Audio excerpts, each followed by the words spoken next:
और देखो गुरु की बहुत महिमा है यार, बिन गुरु के कुछ नहीं होता। और आपके पास देखो, आज अगर आपने गुरु बनाया है ना, रोहित को बनाया, जो भी आपकी फैकल्टी हैं, जो भी आपके टीचर हैं, गुरु का बहुत बड़ा रोल है। उसके रोल के बिना कुछ नहीं होता। एक कहानी के साथ मैं आज को समाप्त करता हूँ सेशन को। स्पिरिचुअल कहानी है, क्योंकि मैं स्पिरिचुअली बहुत पढ़ता रहता हूँ, तो मैं कोशिश करता हूँ सुनाऊँ, माहौल देख के सुनाता हूँ कभी कभी। अब स्टूडेंट्स हैं तो मैं सोचता हूँ सुनाऊँ कि ना सुनाऊँ, उनको समझ में आएगा कि नहीं आएगा। लेकिन आप स्टूडेंट्स तो लग रहे हैं, लेकिन मैच्योर स्टूडेंट्स लग रहे हैं मुझे यार, और मेरे मतलब के लग रहे हैं। मैं आपको देख रहा हूं तो मुझे लग रहा है मेरे टक्कर के हैं भाई, तेरे टक्कर के हैं ये हैं। तो जब महाभारत का युद्ध, महाभारत देखिए आप लोगों ने, जब महाभारत का युद्ध हुआ तो सबसे भीषण युद्ध था कर्ण और अर्जुन का। सबसे खतरनाक लड़ाई थी वो। और जानते हैं कि उसमें लड़ाई में प्रूफ क्या करना चाहते थे कि बेटर कौन है। लड़ाई किस चीज की थी? ये लड़ाई प्रूफ करने की तो थी ही नहीं कि तुम हारेंगे कि हम हारेंगे, कि तुम गलत हो कि हम गलत हैं। दोनों में एक ही लड़ाई थी कि हम दोनों में बेटर कौन है। और बहुत खतरनाक लड़ाई थी। तो शास्त्र हम लोगों की ये कहते हैं, अगर आप पढ़ेंगे तो शास्त्र कहते हैं कि एक समय ऐसा आया उससे लड़ाई के दौरान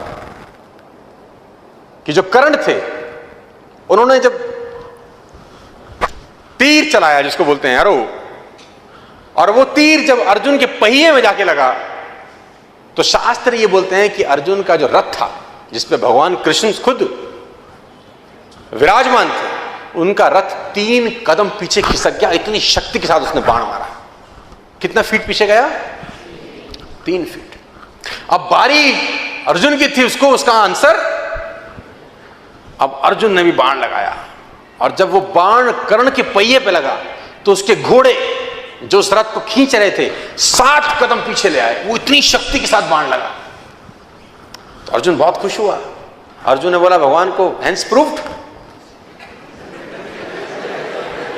हैंस प्रूफ्ड कि कौन शक्तिशाली है।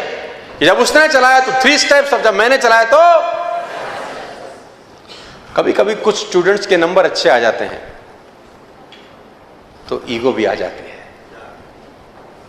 कभी कभी देखो, नंबर अच्छे लाना और लाते रहना में अलग अलग बातें हैं।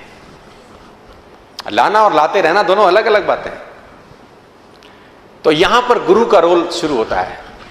यहां गुरु उसको बताता है कि नहीं, ऐसा नहीं है, ईगो की जरूरत। उसने बोला देख मैंने तो मारा ना, देखो मारा तो 7 कदम, उसने मारा तो 3 कदम, तो प्रूफ हो गया, हेंस प्रूफ, थ्योरम सॉल्व। उसने बोला नहीं नहीं, तू समझ नहीं रहा, तू वो देख रहा है जो तुझे दिखाई दे रहा है, तू वो देख ही नहीं रहा जिसके पीछे का खेल है। उसने बोला इसके पीछे का क्या खेल है? उसने बोला इसका पीछे का खेल मैं तुझे बताता हूं कि तेरे रथ पे मैं बैठा हूं, पूरी दुनिया का भार लेके, और तेरे रथ पे एक और शक्ति विराजमान है जिसको बोलते हैं बजरंग बली, है ना, और उनकी ध्वजा में विराजमान थे।